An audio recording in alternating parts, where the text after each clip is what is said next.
श्री गणेशाय नमः। श्री हरि संक्षिप्त ब्रह्म वैवर्त पुराण प्रकृति खंड पृथ्वी की उत्पत्ति का प्रसंग, ध्यान और पूजन का प्रकार तथा स्तुति एवं पृथ्वी के प्रति शास्त्र विपरीत व्यवहार करने पर नरकों की प्राप्ति का वर्णन। नारद जी ने कहा, भगवान, आपने बतलाया कि श्री कृष्ण के निमेष मात्र में ब्रह्मा जी की आयु पूरी हो जाती है। उनका सत्ता शून्य हो जाना ही प्रकृति प्रलय कहा जाता है। उस समय पृथ्वी अदृश्य हो जाती है, संपूर्ण पृथ्वी जल में डूब जाती है, सब के सब परब्रह्म परमात्मा श्री कृष्ण में लीन हो जाते हैं। तब उस समय पृथ्वी छिप कर कहाँ रहती है और सृष्टि के समय वह पुनः कैसे प्रकट हो जाती है। धन्या मान्या सबकी आश्रय रूपा एवं विजयशालिनी होने का सौभाग्य उसे पुनः कैसे प्राप्त होता है। प्रभु अब आप पृथ्वी की उत्पत्ति के मंगलमय चरित्र को सुनाने की कृपा कीजिए। भगवान नारायण बोले, नारद, श्रुति कहती है कि संपूर्ण सृष्टियों के आरंभ में श्री कृष्ण से ही सबकी उत्पत्ति होती है और समस्त प्रलयों के अवसर पर प्राणी उन्हीं में लीन भी हो जाते हैं। अब पृथ्वी के जन्म का प्रसंग सुनो। कुछ लोग कहते हैं यह आदरणीय पृथ्वी मधु और केटब के मेद से उत्पन्न हुई है। इसका भाव यह है कि उन दैत्यों के जीवन काल में सृष्टि स्पष्ट दिखलाई नहीं पड़ती थी। वे जब मर गए तब उनके शरीर से मेद निकलना यही सूर्य के तेज से सूख गया, अतः मेदनी इस नाम से पृथ्वी विख्यात हुई। इस मत का स्पष्टीकरण सुनो। पहले सर्वत्र जल ही जल दृष्टि गोचर होता था। पृथ्वी जल से ढकी थी, मेद से केवल उसका स्पर्श हुआ, अतः लोग उसे मेदनी कहते हैं। मुने, अब पृथ्वी के सार्थक जन्म का प्रसंग कहता हूँ। यह चरित्र संपूर्ण मंगल प्रदान करने वाला है। मैं पुष्कर क्षेत्र में था। महाभाग धर्म के मुख से जो कुछ सुन चुका हूँ, यही तुमसे कहूंगा। महाविराट पुरुष अनंत काल में से जल में विराजमान रहते हैं, यह स्पष्ट है। समय अनुसार उनके भीतर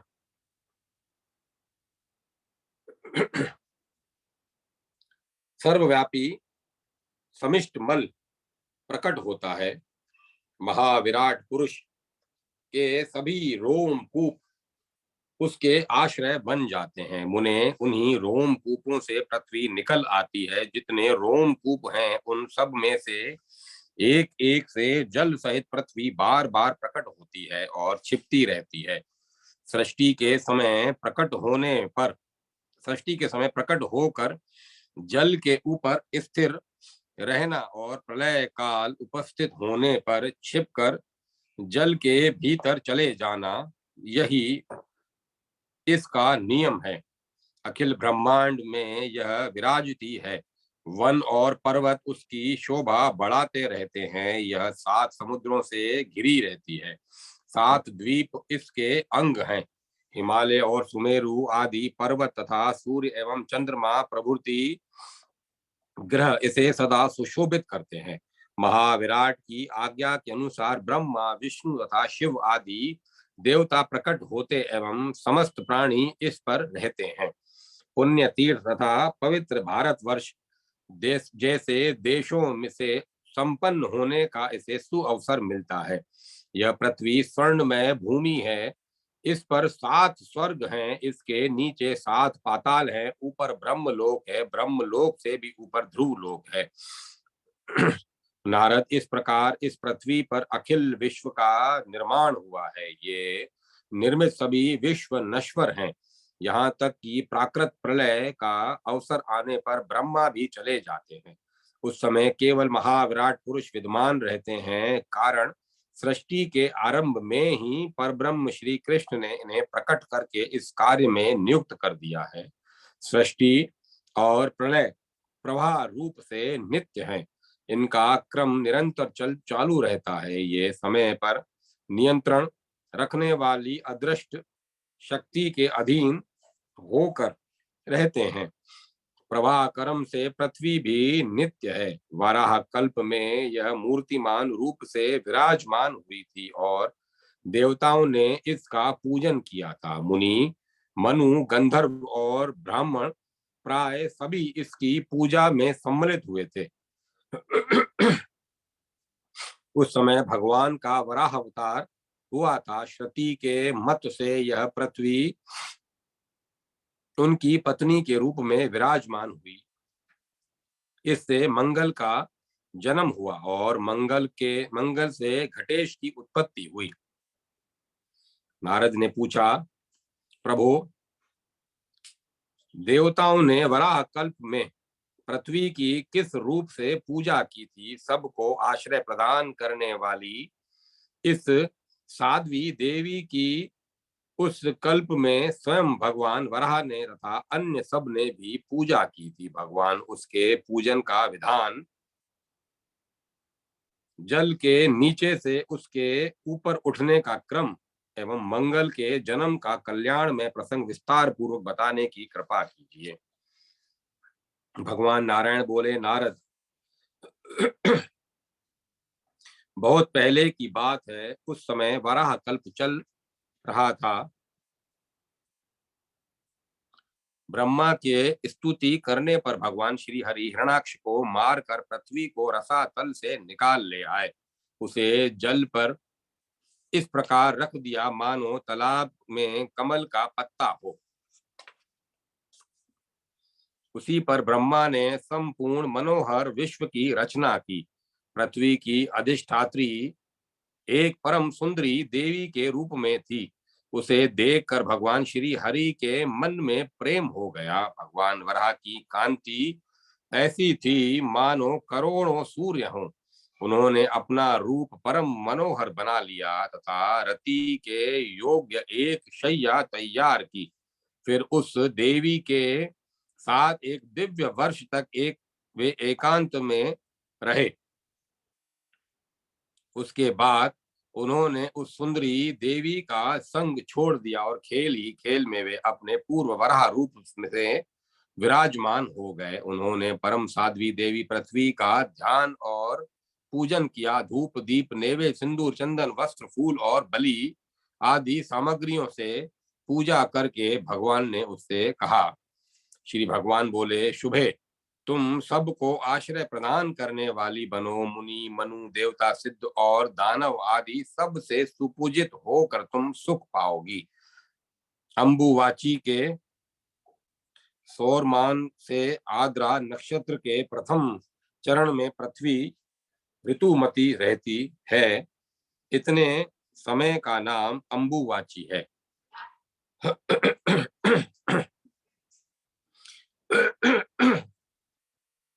अंबुवाची के अतिरिक्त दिन में गृह प्रवेश, गृह आरंभ, व्यापी और तड़ाग के निर्माण अथवा अन्य गृह कार्य के अवसर पर देवता आदि सभी लोग मेरे वर के प्रभाव से तुम्हारी पूजा करेंगे। जो मूर्ख तुम्हारी पूजा नहीं करना चाहेंगे उन्हें नरक में जाना पड़ेगा। उस समय पृथ्वी गर्भवती हो चुकी थी। उसी गर्भ से तेजस्वी मंगल नामक ग्रह की उत्पत्ति हुई। भगवान की आज्ञा के अनुसार उपस्थित संपूर्ण व्यक्ति पृथ्वी की उपासना करने लगे। कण्व शाखा में कहे हुए मंत्रों को पढ़कर उन्होंने ध्यान किया और स्तुति की। मूल मंत्र पढ़कर नैवेद्य अर्पण किया। यूं त्रिलोकी भर में पृथ्वी की पूजा और स्तुति होने लगी। नारद जी ने कहा, भगवान, पृथ्वी का किस प्रकार ध्यान किया जाता है, उसकी पूजा का प्रकार क्या है और कौन मूल मंत्र है? संपूर्ण पुराणों में छिपे हुए इस प्रसंग को सुनने के लिए मेरे मन में बड़ा कौतूहल हो रहा है, अतः बताने की कृपा कीजिए। भगवान नारायण कहते हैं, मुने, सर्वप्रथम भगवान वराह ने इस पृथ्वी की पूजा की। उनके पश्चात ब्रह्मा उसके पूजन में संलग्न हुए। तदंतर संपूर्ण प्रधान मुनियों, मनुओं और मानवों द्वारा उसका इसका सम्मान हुआ। नारद, अब मैं इसका ध्यान पूजन और मंत्र बतलाता हूँ, सुनो। ओम ह्रीं श्रीं वसुधाय स्वाहा। इसी मंत्र से भगवान विष्णु ने इसका पूजन किया था। ध्यान का प्रकार यह है। पृथ्वी देवी के श्री विग्रह का वर्ण सच कमल के समान उज्जवल है। मुख ऐसा जान पड़ता है मानो शरद पूर्णिमा का चंद्रमा हो। संपूर्ण अंगों में ये चंदन लगाए रहती हैं और रत्न में अलंकारों से इनकी अनुपम शोभा होती है। ये समस्त रत्नों की आधारभूता और रत्न गर्भा हैं। रत्नों की खाने इनको गौरान्वित किए हुए हैं। ये विशुद्ध चिन्मय वस्त्र धारण किए रहती हैं। इनके मुख पर मुस्कान छाई रहती है। सभी लोग इनकी वंदना करते हैं। ऐसी भगवती पृथ्वी की मैं आराधना करता हूँ। इस प्रकार ध्यान करने से सब लोगों द्वारा पृथ्वी की पूजा संपन्न होती है। विप्रेंद्र, अब कणव शाखा में प्रतिपादित उसकी इनकी स्तुति सुनो। भगवान विष्णु बोले, विजय की प्राप्ति कराने वाली वसुधे, मुझे विजय दो। तुम भगवान यज्ञवराह की पत्नी हो। जय तुम्हारी जय तुम्हारी कभी पराजय नहीं होती।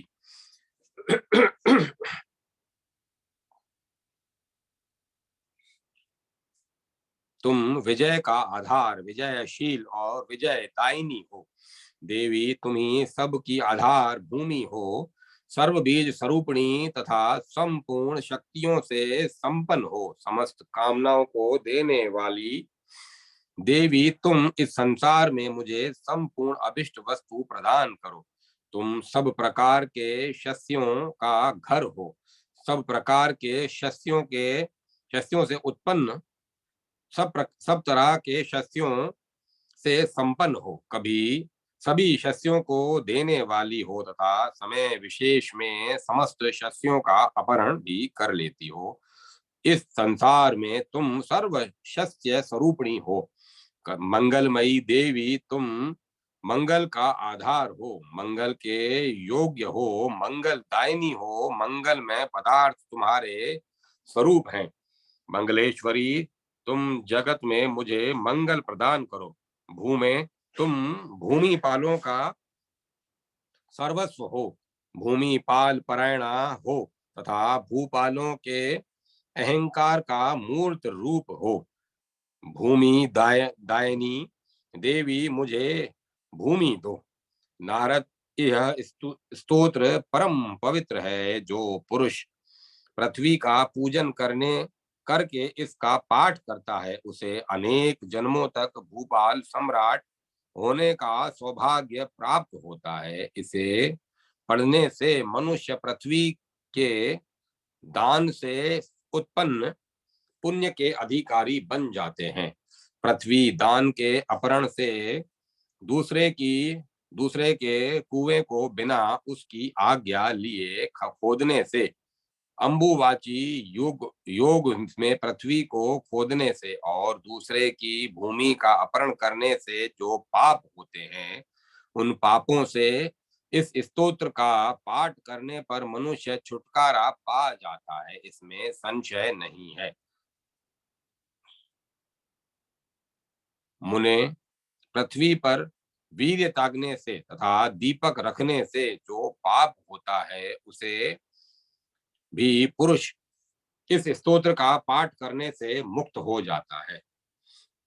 नारद जी बोले, भगवान, पृथ्वी का दान करने से जो पुण्य तथा उसे छीनने, दूसरे की भूमि का हरण करने, अंबुवाची में पृथ्वी का उपयोग करने, भूमि पर वीर्य गिराने और जमीन पर दीपक रखने से जो पाप बनता है, उसे मैं सुनना चाहता हूँ। वेद वेताओं में श्रेष्ठ प्रभु, मेरे पूछने की मेरे पूछने के अतिरिक्त अन्य भी जो पृथ्वी जन्य पाप हैं, उनको उनके प्रतीकार सहित बताने की कृपा करें।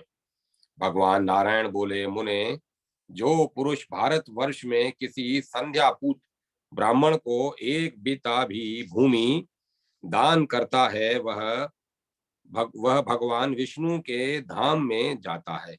फसलों से हरी फसलों से भरी पूरी भूमि को ब्राह्मण के लिए अर्पण करने वाला सत्पुरुष उतने ही वर्षों तक भगवान विष्णु के धाम में विराजता है, जितने इस जितने उस जमीन में रज कण हो।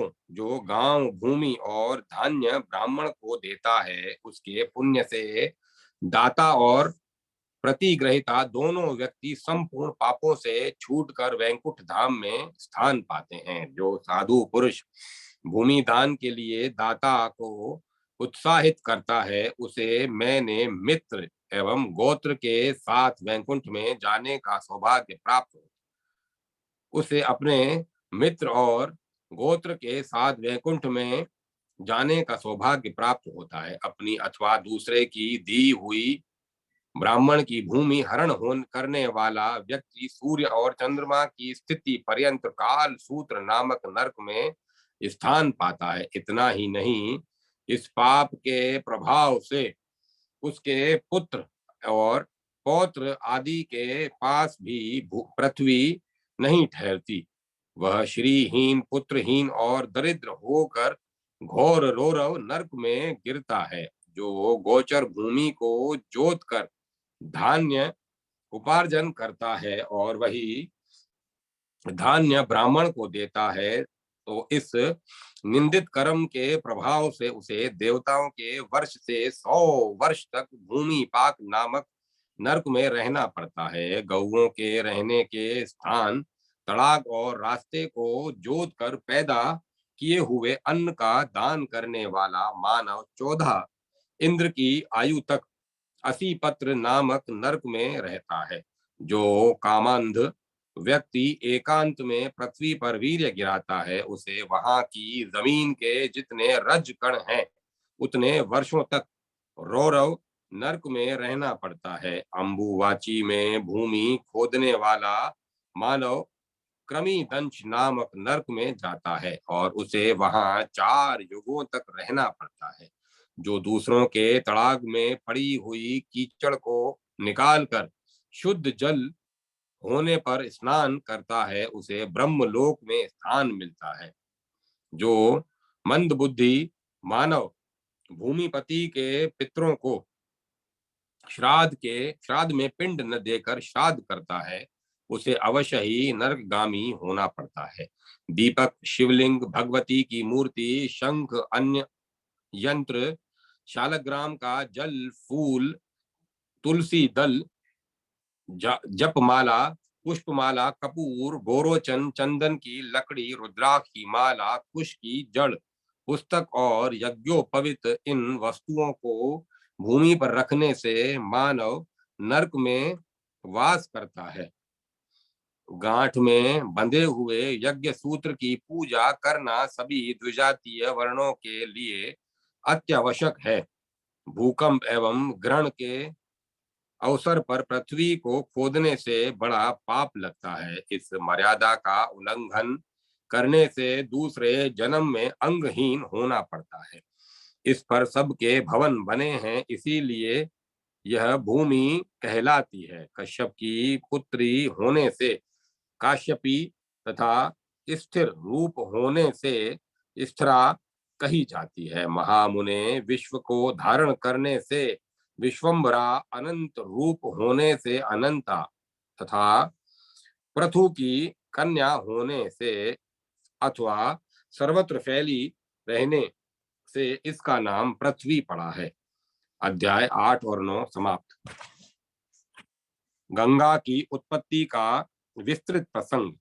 नारद जी ने कहा, वेद वेताओं में श्रेष्ठ भगवान पृथ्वी का यह परम मनोहर उपाख्यान सुन चुका।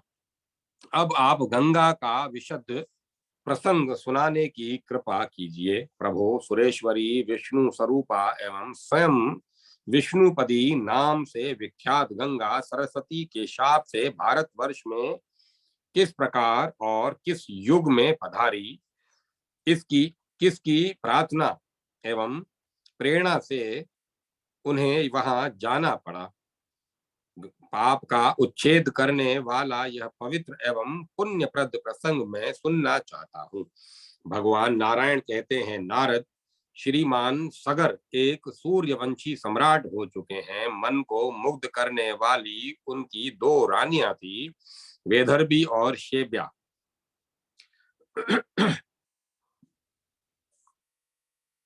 उनकी पत्नी शेब्या से एक पुत्र उत्पन्न हुआ। कुल को बढ़ाने वाले उस सुंदर पुत्र का नाम असमंजस पड़ा।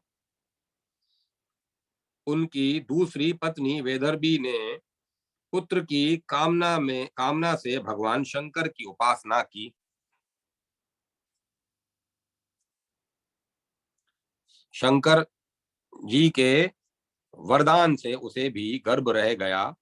पूरे 100 वर्ष व्यतीत हो जाने पर उसके गर्भ से एक मास पिंड की उत्पत्ति हुई। उसे देखकर वह बहुत ही दुखी हुई और उसने भगवान शिव का ध्यान किया। तब भगवान शंकर ब्रह्मांड ब्राह्मण के वेश में उसके पास पधारे और उन्होंने उस मांस पिंड को 60,000 भागों में बांट दिया। वे सभी टुकड़े पुत्र रूप में परिणत हो गए। उनके बल और पराक्रम की सीमा नहीं रही। उनके परम तेजस्वी कलेवर ने ग्रीष्म ऋतु के मध्यान्ह कालीन सूर्य की प्रभा का मानो हरण कर लिया था। परंतु वे सभी तेजस्वी कुमार कपिल मुनि के शाप से जलकर भस्म हो गए। यह दुखद समाचार सुनकर राजा सगर की आंखें निरंतर जल बहाने लगी। वे बेचारे घोर जंगल में चले गए। तब उनके पुत्र असमंजस ने गंगा को ले आने के लिए तपस्या आरंभ कर दी। वे बहुत काल तक तपस्या करते रहे।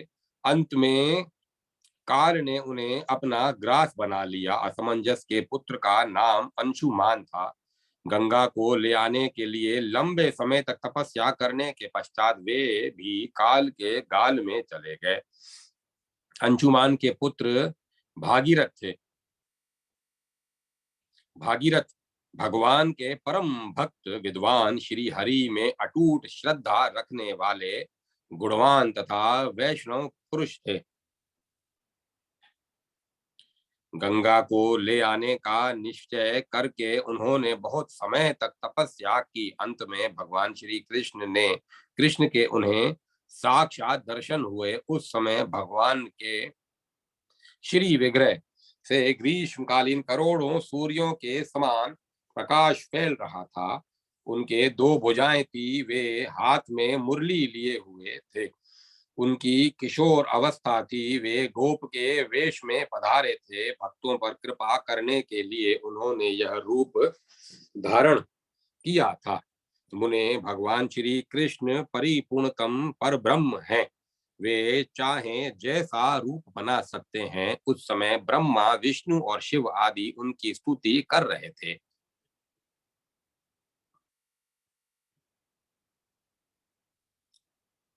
और मुनियों ने अनेक उनके सामने अपने मस्तक झुका रखे थे। सदा निर्लिप्त, सबके साक्षी, निर्गुण, प्रकृति से परे तथा भक्तों पर अनुग्रह करने वाले उन भगवान श्री कृष्ण का मुख मुस्कान से सुशोभित था। विशुद्ध चिन्मय वस्त्र तथा दिव्य रत्नों से निर्मित आभूषण उनके श्री विग्रह को सुशोभित कर रहे थे। उनकी यह दिव्य झांकी पाकर भगीरथ ने बार बार उन्हें प्रणाम किया और स्तुति भी की। लीला पूर्वक उन्हें भगवान से अभिष्ट वर भी मिल गया। वे चाहते थे कि मेरे पूर्वज तर जाएं। परम आनंद के साथ उन्होंने भगवान की दिव्य स्तुति की थी। भगवान श्री हरि ने गंगा जी से कहा, सुरेश्वरी, तुम सरस्वती के शाप से अभी भारतवर्ष में जाओ और मेरी आज्ञा के अनुसार सगर के सभी पुत्रों को पवित्र करो। तुमसे स्पर्शित वायु का संयोग पाकर ही वे भी राजकुमार मेरे धाम में चले जाएंगे। उनके उनका भी विग्रह मेरे जैसा ही हो जाएगा और वे दिव्य रथ पर सवार होंगे। उन्हें मेरे पार्षद होने का सुअवसर प्राप्त होगा। वे सर्वदा आदि आदि व्याधि से मुक्त रहेंगे। उनके जन्मांतर के पापों की समस्त पूंजी समाप्त हो जाएगी। श्रुति में कहा गया है कि भारतवर्ष में मनुष्यों द्वारा उपार्जित करोड़ों जन्मों के पाप गंगा की वायु के स्पर्श मात्र से नष्ट हो जाते हैं। स्पर्श और दर्शन की अपेक्षा गंगा देवी में मूसल स्नान, गंगा को प्रणाम करके प्रवेश करें और निश्चेष्ट होकर अर्थात बिना हाथ पैर हिलाए शांत भाव से स्नान कर लें, उसे इसे मूसल स्नान कहते हैं। मूसल स्नान करने से 10 गुना पुण्य होता है। सामान्य दिन में भी स्नान करने से मनुष्यों के अनेकों जन्मों के पाप नष्ट हो जाते हैं और वो तथा विशेष पुण्य तिथियों पर स्नान करने का विशेष फल कहा गया है। सामान्यतः गंगा में स्नान करने की अपेक्षा चंद्र ग्रहण के अवसर पर स्नान करने से अनंत गुना अधिक पुण्य कहा गया है। सूर्य ग्रहण में इससे 10 गुना अधिक समझना चाहिए। इससे 100 गुना पुण्य अर्धोदय के समय स्नान करने से मिलता है। नारद इस प्रकार गंगा और भागीरथ के सामने कहकर देवेश्वर भगवान श्री हरि चुप हो गए। तब गंगा ने भक्ति से अत्यंत नम्र होकर उनसे कहा। गंगा बोली, नाथ, सरस्वती का शाप पहले से ही मेरे सिर पर सवार है। आप आज्ञा दे ही रहे हैं और इन महाराज भगीरथ की अत्यर्थ तपस्या भी हो चुकी है। अतः मैं अभी भारतवर्ष में जा रही हूँ, परंतु प्रभु वहां जाने पर अनेकों पापी जन अपने जिस किसी प्रकार के भी पाप मुझ पर लाद देंगे। ऐसी स्थिति में मेरे ऊपर आए हुए वे पाप कैसे नष्ट होंगे, इसका उपाय तो बतला दीजिए। देवेश, मुझे भारतवर्ष में कितने वर्षों तक रहना पड़ेगा? फिर मैं कब आप परम प्रभु के धाम में आने की अधिकारिणी बन सकूंगी?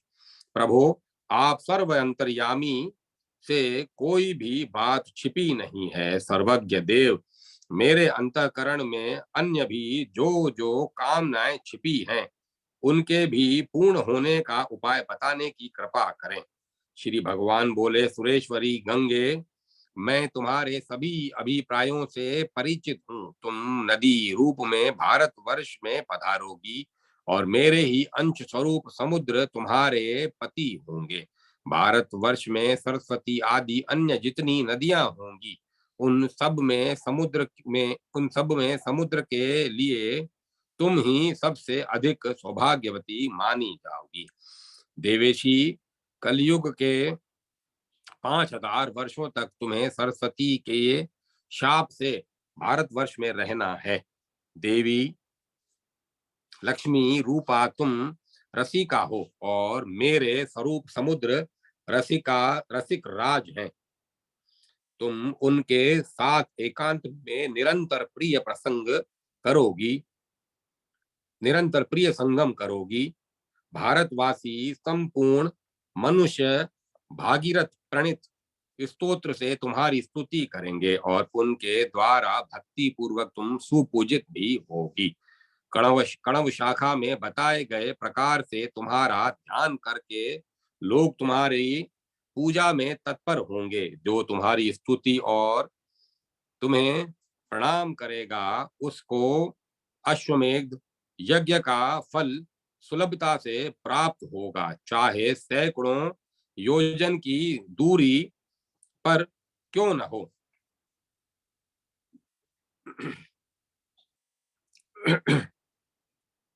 किंतु जो गंगा गंगा इस नाम का उच्चारण करके स्नान करता है, वह संपूर्ण पापों से छूटकर विष्णु लोक में चला जाता है। हजारों पापी व्यक्तियों के स्नान से जो तुम पर पाप आ जाएंगे, मेरे भक्तों के स्पर्श मात्र से ही उनकी सत्ता नष्ट हो जाएगी। हजारों पापी प्राणियों के शव का स्पर्श अवश्य ही पाप का साधन है, किंतु मेरे मंत्र का अनुष्ठान करने वाले पुण्यात्मा भक्त पुरुष भी तो तुम्हारे में स्नान करने आएंगे। उनके स्नान से तुम्हारा वह सारा पाप नष्ट हो जाएगा। शुभे पवित्र भारत वर्ष में ही तुम्हारा निवास होगा। उस पाप मोचन स्थान पर सरस्वती आदि सभी श्रेष्ठ नदियां तुम्हारा साथ देंगी। जहां तुम्हारे गुणों का कीर्तन होगा वह स्थान तुरंत तीर्थ बन जाएगा। तुम्हारे रजकण का स्पर्श मात्र हो जाने पर भी पापी पवित्र हो सकता है, और उन रजकणों की जितनी संख्या होती है उतने वर्षों तक वह देवी के लोक में बसने का अधिकारी माना जाता है। देवी जो भक्ति और ज्ञान से संपन्न होकर मेरे नाम का स्मरण करते हुए प्राण त्याग करते हैं वे सभी मेरे परम धाम में जाते हैं और वहां पार्षद बनकर दीर्घ काल तक निवास करते हैं। वे असंख्य प्राकृतिक प्रलय देख सकते हैं। मृत व्यक्ति का शव बड़े पुण्य के प्रभाव से ही तुम्हारे अंदर आ सकता है। जितने दिनों तक उसकी एक एक हड्डी तुम्हारे में रहती है उतने समय तक वह वैकुंठ में वास करता है। यदि कोई अज्ञानी व्यक्ति तुम्हारे जल का स्पर्श करके प्राण त्याग करता है तो वह मेरी कृपा से सालोक्य पद का अधिकारी होता है। अथवा कोई कहीं भी मरे, यदि मरते समय जिस किसी प्रकार से भी तुम्हारे नाम का स्मरण हो जाता है तो उसे मैं सालोक्य पद प्रदान करता हूँ। ब्रह्मा की आयु पर्यंत वह वहां रह सकता है। कोई तीर्थ में मरे या अतीर्थ में तुम्हारे स्मरण के प्रभाव से सारूप्य पद का अधिकारी वह पुरुष ऐसा शक्तिशाली बन जाता है कि वह त्रिलोकी को भी पवित्र कर सकता है। जिनके बांधव मेरे भक्त हैं वे चाहे पशु आदि ही क्यों न हो, वे सर्वोत्तम रत्न निर्मित विमान पर सवार होकर गोलोक में चले जाते हैं। मुनिवर इस प्रकार गंगा से कहकर भगवान श्री हरि ने राजा भगीरथ से कहा, राजन तुम अभी इन गंगा की स्तुति तथा भक्ति भाव से भक्ति भाव के साथ पूजा करो। तुम भागीरथ भक्ति पूर्वक गंगा के सत्वन एवं और पूजन में संलग्न हो गए। तब भगीरथ भक्ति पूर्वक गंगा के सत्वन एवं पूजन में संलग्न हो गए।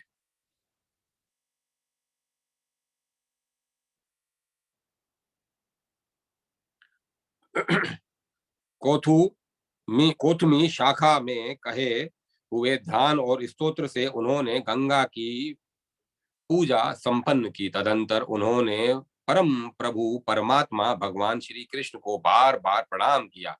इसके बाद भगीरथ और गंगा की अभिष्ट स्थान की और यात्रा आरंभ हो गई तथा भगवान अंतर ध्यान हो गए। नारद ने कहा, वेदज्ञों के में प्रमुख प्रभु किस ध्यान स्तोत्र से तथा किस पूजा क्रम से राजा भगीरथ ने गंगा की पूजा की, यह मुझे स्पष्ट बताने की कृपा कीजिए। भगवान नारायण कहते हैं, नारद राजा भगीरथ ने नित्य क्रिया के पश्चात स्नान किया, दो स्वच्छ वस्त्र धारण किए, तब इंद्रियों को नियंत्रण में रखकर भक्ति पूर्वक 6 देवताओं की पूजा की। वे 6 देवता हैं गणेश, सूर्य, अग्नि, विष्णु, शिव और भगवती शिवा। इन देवताओं का पूजन करने पर वे गंगा जी की पूजा के पूर्ण अधिकारी बन गए। नारद विघ्न दूर होने के लिए, गणेश की आरोग्यता के लिए, सूर्य की पवित्रता के लिए, अग्नि की भूमि मुक्ति प्राप्ति के लिए, विष्णु की ज्ञान के लिए, ज्ञानेश्वर शिव की तथा बुद्धि की वृद्धि के लिए भगवती शिवा की पूजा करना आवश्यक है। विद्वान पुरुष को इन देवताओं की पूजा संपन्न कर लेने पर ही अन्य किसी पूजा में सफलता प्राप्त होती है। मुने सुनो, इस प्रकार से भगीरथ ने गंगा का ध्यान किया था। भगवान नारायण कहते हैं, नारद, यह ध्यान संपूर्ण पापों को नष्ट कर देता है। गंगा का वर्ण श्वेत चंपा के समान स्वच्छ है, वे समस्त पापों का उच्छेद कर देती हैं। पर ब्रह्म पूर्णतम भगवान श्री कृष्ण के श्री विग्रह से इनका प्राकट्य हुआ है।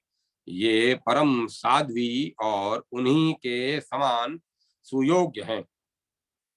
रही शुद्ध चिन्मय वस्त्र इनकी शोभा बढ़ाते हैं। रत्नमय भूषणों से विभूषित हैं। इन आदरणीय देवी ने शरणागत पूर्णिमा के सैकड़ों चंद्रमा की स्वच्छ प्रतिभा को अपने में स्थान दे रखा है।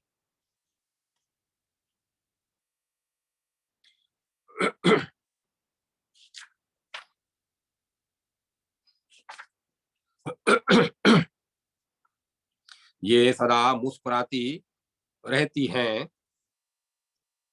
इनके तारुण्य के में कभी शिथिलता नहीं आती। ये शांत स्वरूपणी देवी भगवान नारायण की प्रिया हैं।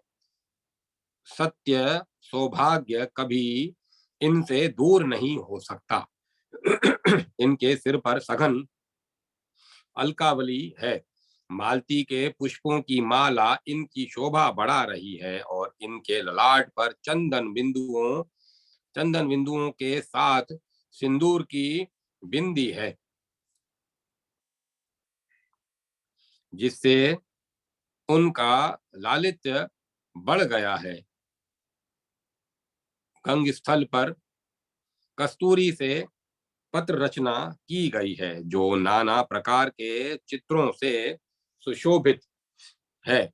इनके परम मनोहर दोनों होंठ पके हुए बिंबफल की लालिमा को तुच्छ कर दे रहे हैं।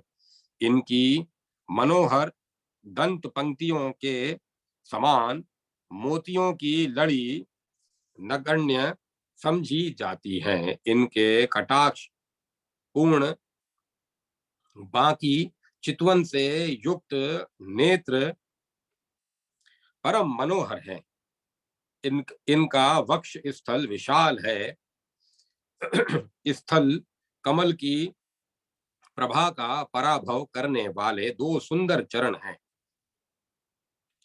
रत्नमय पादुकाओं से शोभा पाने वाले इन चरणों में महावर लगा है। देवराज इंद्र के मुकुट में लगे हुए मंदार के फूलों के रजकण से इन देवी के श्री चरणों की लालिमा गाढ़ी हो गई है। देवता सिद्ध और मुनीन्द्र अर्घ्य लेकर सदा सामने खड़े हैं।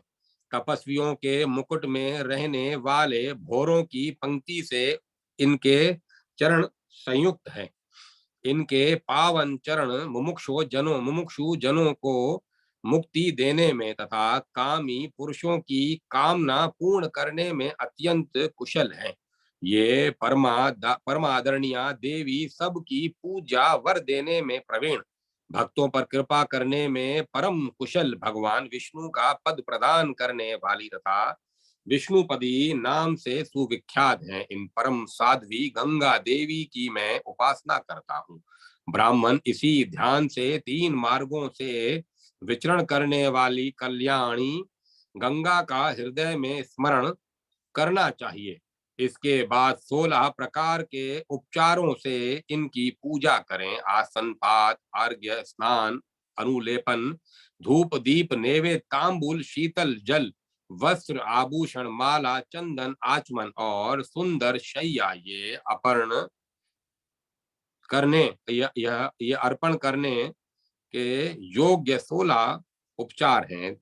इन्हें भगवती गंगा को भक्ति पूर्वक स्मरण करके प्रणाम करें और दोनों हाथ जोड़कर स्तुति करें। इस प्रकार गंगा देवी की उपासना करने वाले बड़भागी पुरुष को अश्वमेध यज्ञ का फल प्राप्त होता है। इसके बाद श्री गंगा जी का परम पुण्यदायक और पाप नाशक स्तोत्र सुनाकर फिर भगवान नारायण ने कहा, भगवान नारायण बोले, नारद राजा भगीरथ इस स्तोत्र से गंगा की स्तुति करके उन्हें साथ ले वहां पहुंचे जहां सगर के 60,000 पुत्र जल कर भस्म हो गए थे। गंगा का स्पर्श करके बहने वाली वायु का स्पर्श होते ही वे राजकुमार तुरंत वैकुंठ में चले गए।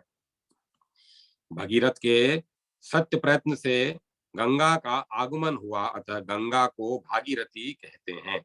यूं गंगा का संपूर्ण उत्तम उपाख्यान कह दिया। यह उपाख्यान पुण्यदायी तथा मोक्ष का साधन है। अब आगे तुम और क्या सुनना चाहते हो? नारद जी ने पूछा। शिव जी के संगीत से मुग्ध हो जब श्री कृष्ण और राधा द्रव्य भाव को प्राप्त हो गए और तब क्या हुआ?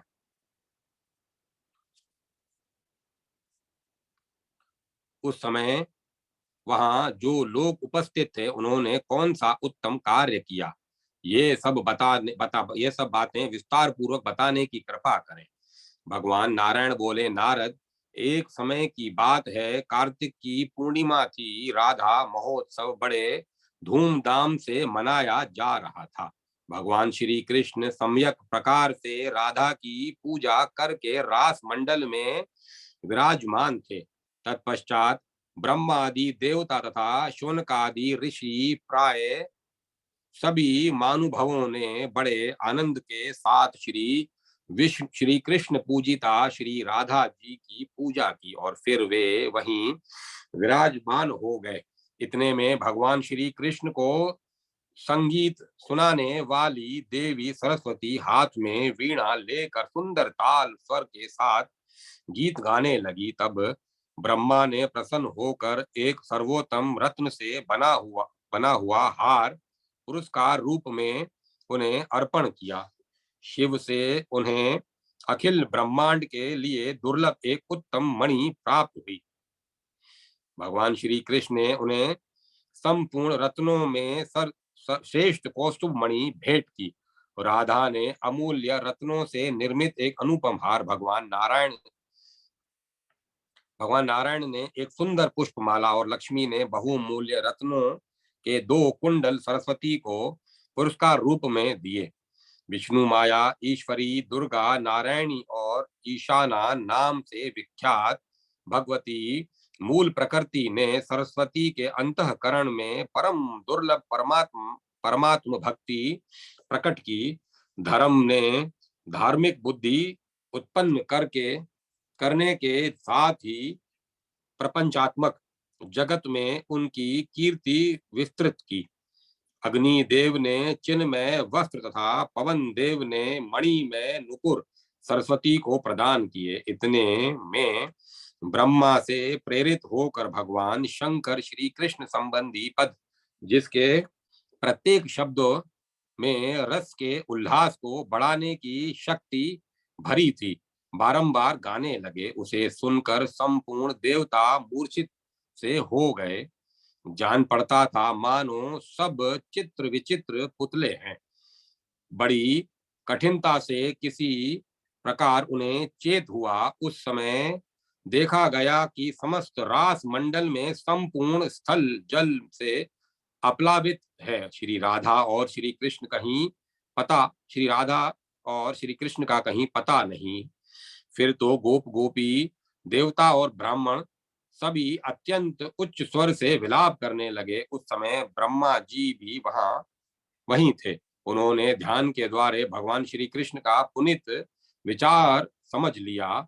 भगवान श्री कृष्ण ही श्री राधा के साथ जल में हो गए हैं, ये बात उन्हें भली भांति मालूम हो गई। तब वे सभी महाभाग देवता परब्रह्म परमात्मा श्री कृष्ण की स्तुति करने लगे। सबने अपनी प्रार्थना सबने अपनी प्रार्थना सुनाई। विभो, हमारा केवल यही अभिष्ट वर है कि आप अपनी श्री मूर्ति में हमें पुनः दर्शन करा दें। श्री मूर्ति के हमें पुनः दर्शन करा दें। ठीक उसी समय अति मधुर तथा स्पष्ट शब्दों में आकाशवाणी हुई। तब लोगों ने उसे भली भांति सुना। आकाशवाणी में कहा गया, मैं सर्वात्मा श्री कृष्ण और मेरी सर्व स्वरूपा शक्ति राधा, हम दोनों ने ही भक्तों पर अनुग्रह करने के लिए यह जल में विग्रह धारण किया है। सुरेश्वरों, तुम्हें मेरे तथा इन राधा के शरीर से क्या प्रयोजन है। मुने मुनि मानव तथा अगणित वैष्णव जन मेरे मंत्रों से पवित्र होकर मुझे देखने के लिए मेरे धाम में आएंगे। ऐसे ही तुम्हें भी यदि स्पष्ट दर्शन करने की इच्छा हो तो प्रयत्न करो। शंभु, वहीं रहकर मेरी आज्ञा का पालन करें। ब्राह्मण, जगत गुरु, तुम स्वयं विधाता हो।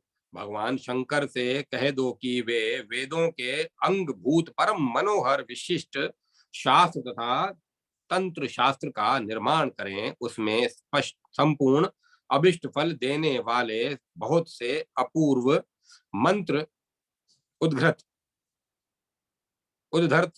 हो। स्तोत्र, ध्यान, पूजा विधि, मंत्र और कवच, इन सब से वह तंत्र शास्त्र संपन्न हो। मेरे मंत्र और कवच का निर्माण करके तुम उसका यत्न पूर्वक गोपन करो। जो मुझसे विमुख हों उन्हें उसका उपदेश नहीं करना चाहिए। सैकड़ों और सहस्त्रों में कोई एक भी तो मेरा सच्चा उपासक होगा। वे भक्तजन ही मेरे मंत्र से पवित्र हों। यदि शंकर देव सभा में ऐसा शास्त्र निर्माण करने के लिए सदृढ़ प्रतिज्ञा करते हैं तो उन्हें तुरंत ही मेरे दर्शन प्राप्त हो जाएंगे। आकाशवाणी के द्वारा इस प्रकार कहकर भगवान श्री हरि चुप हो गए। उनकी वाणी सुनकर जगत की व्यवस्था करने वाले ब्रह्मा ने प्रसन्नता पूर्वक उसे भगवान शंकर से कहा। ज्ञानियों में श्रेष्ठ तथा ज्ञान के अधिष्ठाता भगवान शंकर ने ब्रह्मा जी की बात सुनने के पश्चात हाथ में गंगा जल ले लिया और आज्ञा पालन करने के लिए प्रतिज्ञा कर ली।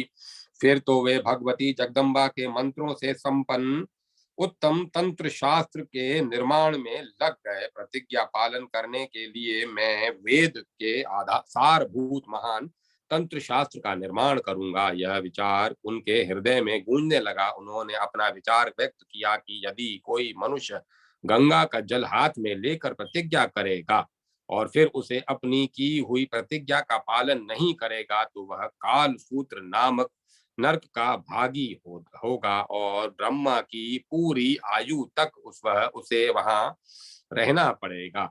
ब्राह्मण, गोलोक में देवताओं की सभा जुड़ी थी। उसमें भगवान शंकर जब इस प्रकार की बात कह चुके तब अकस्मात परब्रह्म परिपूर्णतम भगवान श्री कृष्ण भगवती श्री राधा के साथ वहां प्रकट हो गए। उन पुरुषोत्तम भगवान श्री हरि के प्रत्यक्ष दर्शन करने पर देवताओं की प्रसन्नता की सीमा नहीं रही। वे उनकी स्तुति करने लगे। इसके बाद उपस्थित देवताओं ने अत्यंत आनंद में भरकर फिर से उत्सव मनाया।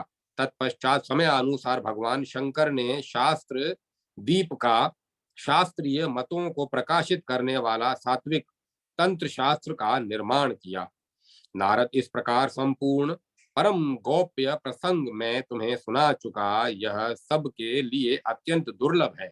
वे ही परिपूर्ण ब्रह्म भगवान श्री कृष्ण जल रूप होकर गंगा बन गए थे। गोलोक से प्रकट होने वाली गंगा का यही रहस्य है। यूं भगवान श्री राधा कृष्ण ही गंगा के रूप में प्रकट हुए। श्री राधा और श्री कृष्ण के अंग से प्रकट हुई यह गंगा मुक्ति भुक्ति और मुक्ति दोनों को देने वाली है। परमात्मा श्री कृष्ण की व्यवस्था के अनुसार जगह जगह रहने का सुअवसर उन्हें प्राप्त हो गया। श्री कृष्ण स्वरूपा इन आदरणीय गंगा देवी को संपूर्ण ब्रह्मांड के लोग पूछते हैं। अध्याय 10 समाप्त। अब मैं कथा को विराम देता हूँ।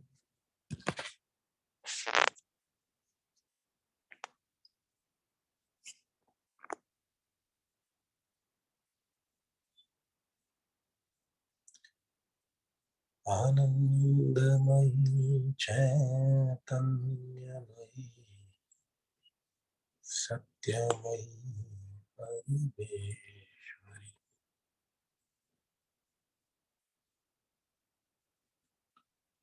आनंद